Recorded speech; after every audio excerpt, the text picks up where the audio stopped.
participate in the Indianapolis 500, and a formal welcome back to Indianapolis Motor Speedway. Tell us about your day. We'll change the mic. You take charge. That's too tall. I'm too short for that mic.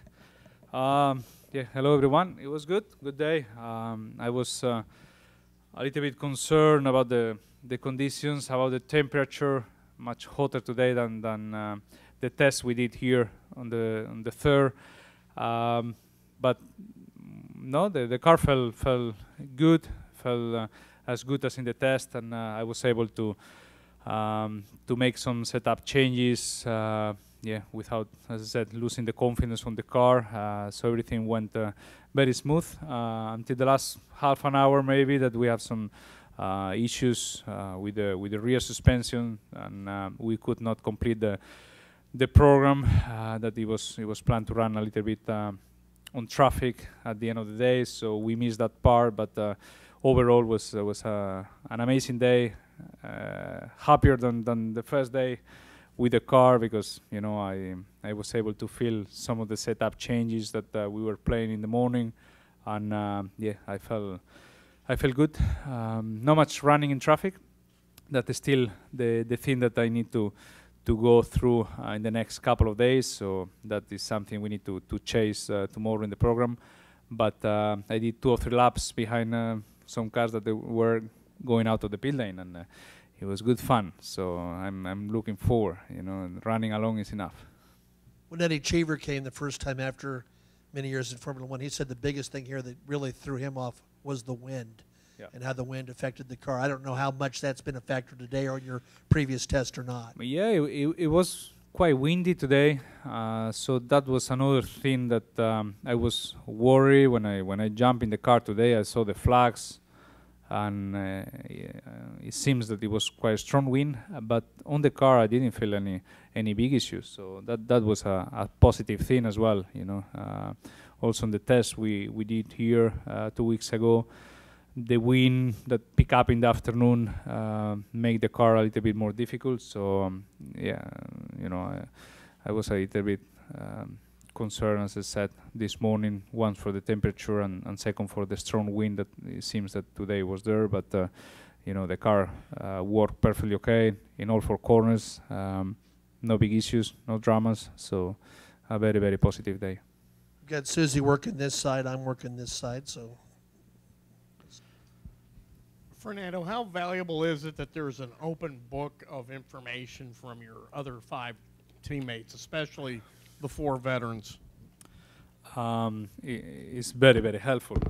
Definitely, I'm looking forward now to come back to the garage, to have the meeting, and to listen what they felt today, what they changed today, what they learned today.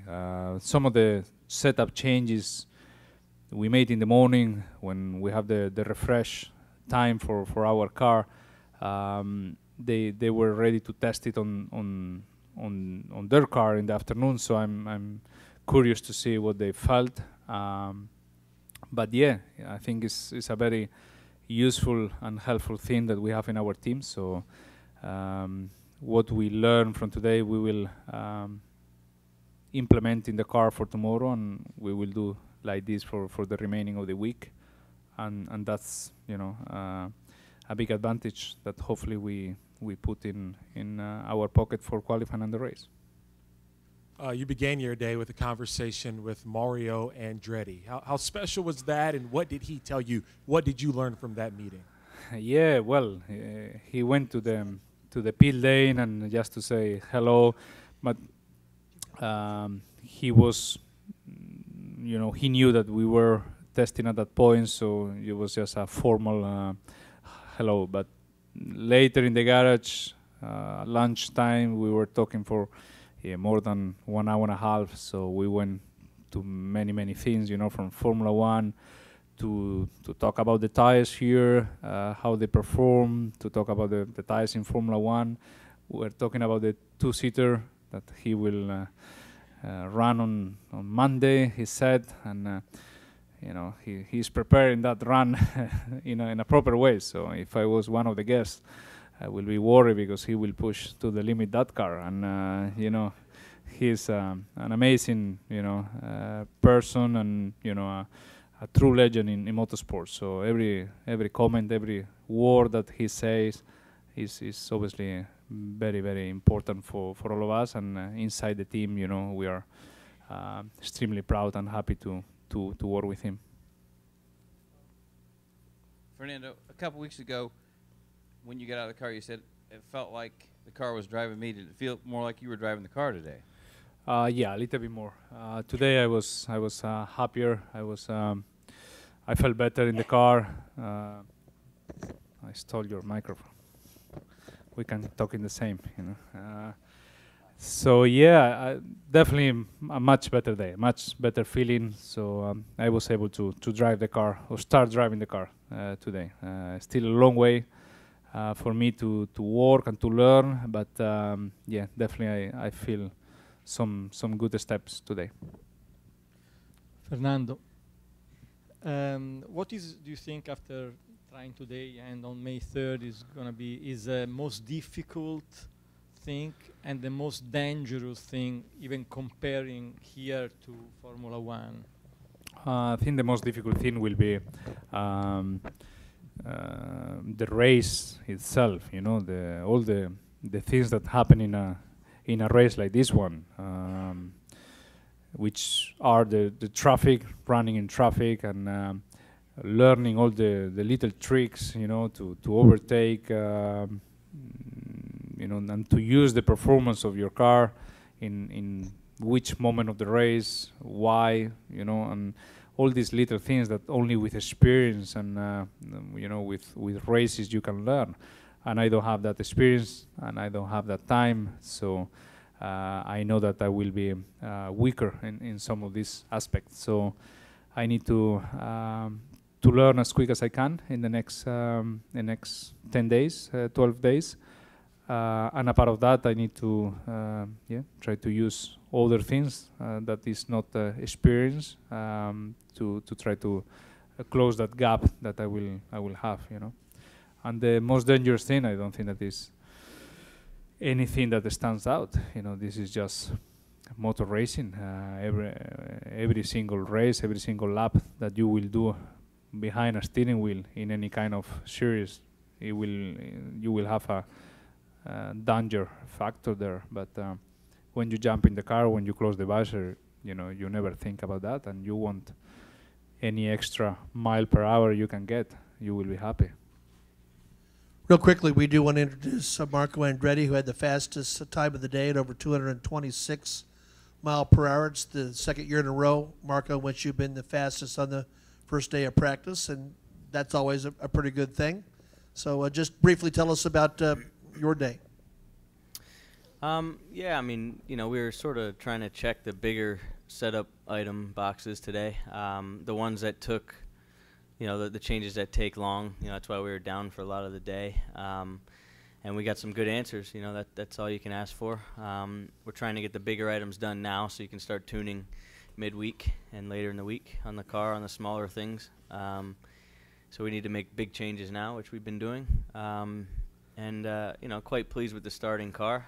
Obviously, ran good here last year. Car felt good when I tested for Fernando, and it still feels good, so that's good. We need to keep it there, if not improve a bit more. Real quickly, we have a request also. We're on Facebook Live. I'm going to have this gentleman ask the question, but would you also answer it in Spanish, Fernando? We've got some folks listening around the world. Fernando, yesterday you were pushing hard in your Formula One car in Spanish Grand Prix, and then today you have to come and jump in a totally different car and prepare yourself mentally for that. How long does it take once you go out? Is it automatically a reset, or do you take a little while just to get comfortable, confident with a different cockpit? You want this in English or in Spanish? It took one corner. It was it was okay. I mean, I think with the test we made on May 3rd, you switch on quite quickly. You jump in the car, you are in that sitting position that is different compared to Formula One. You have this headrest that you have the padding here, so you have no movement at all to look right, left.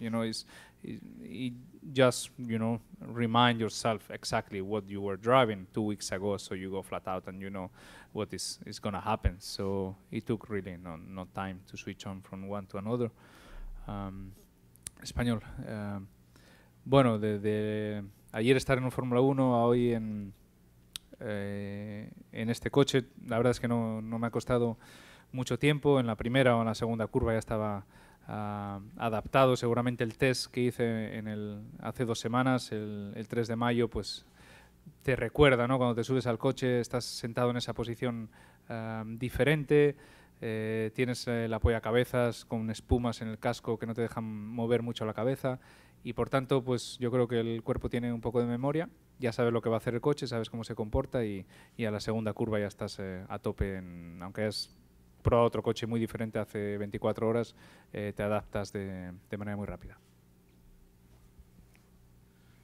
Fernando, given the relatively short amount of time you've got to get all the learning in, how much priority are you putting onto qualifying? It seems reasonable to imagine that you'll focus more on the race and maybe sacrifice qualifying in order to ensure you're in the best possible shape for the race, while wanting to make sure that you're it's completely right. I think in my case, qualifying is not very important. Obviously, you know, when you are out there, you want to be fast, you want to feel fast as well. So it's a question of enjoyment, not only the final position. So, but yeah, I think all the priority for us in my garage is to set up the car for the race, to feel comfortable in traffic, to learn as much as I can.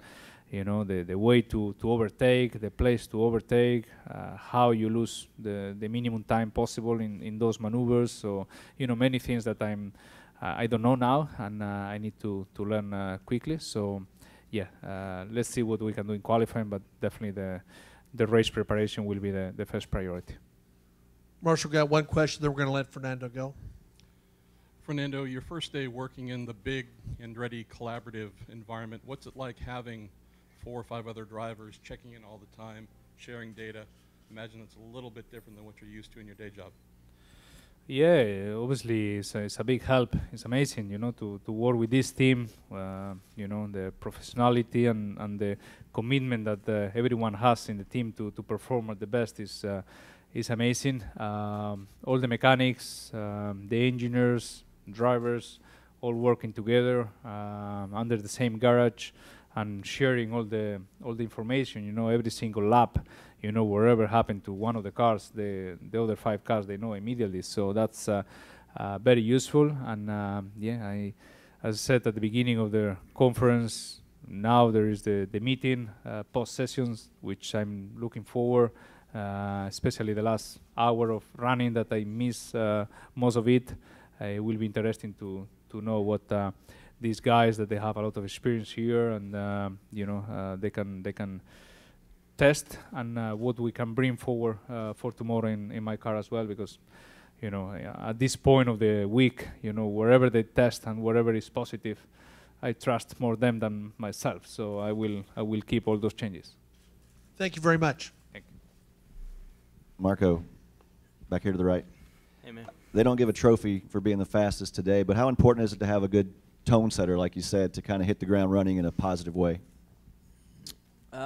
Yeah, I mean, it's important. I mean, speed's always good. That's the first thing you always want here, because then you can really put more focus on just getting a comfortable race car, which is obviously my plan the rest of the week. You know, they give points for qualifying now, so we can't just totally ignore it. But my goal is to win the race. But like I said, it's good to know that we're rolling off with some sort of speed. You know, from there we just need some comfort. Marco, over here. How do you adapt to all the different teammates you get as a one-off entry every year? There's a lot of different guys you've had over the course of your career. How does Fernando kind of fit in this year, and kind of how do you get guys that are new to the team up to speed? I don't know if I get them up to speed, but honestly, the way that they do is I just focus on my program and you know, try to pioneer the way if we're able to do that setup wise, and then every day they get on the track, they could put more and more comfortable setup on. That's my goal. It means I'm doing a good job too. So, you know, probably just setup wise, I think just try to get, you know, the most comfortable car possible. Marco, to your right. Also on Fernando, excuse me for asking, but what is he going to experience on race day that he never could have possibly thought that he would have experienced in this venue, in this race? Depends where he qualifies. I think if he's towards the front, the wake isn't as intense. But you know, I've started everywhere, front row and towards the back here. Towards the back is very interesting on the start because you lift, and the car doesn't slow down like you're used to because it just sucks you along. So a lot of turbulent air. I think that's the biggest thing. Which, you know, I think as we do these group runs, we can almost simulate a race with how many cars we have on our team, almost a fifth of the field. But you know, so hopefully by then he'll get a good enough feel. But race day, it just always has a surprise for you.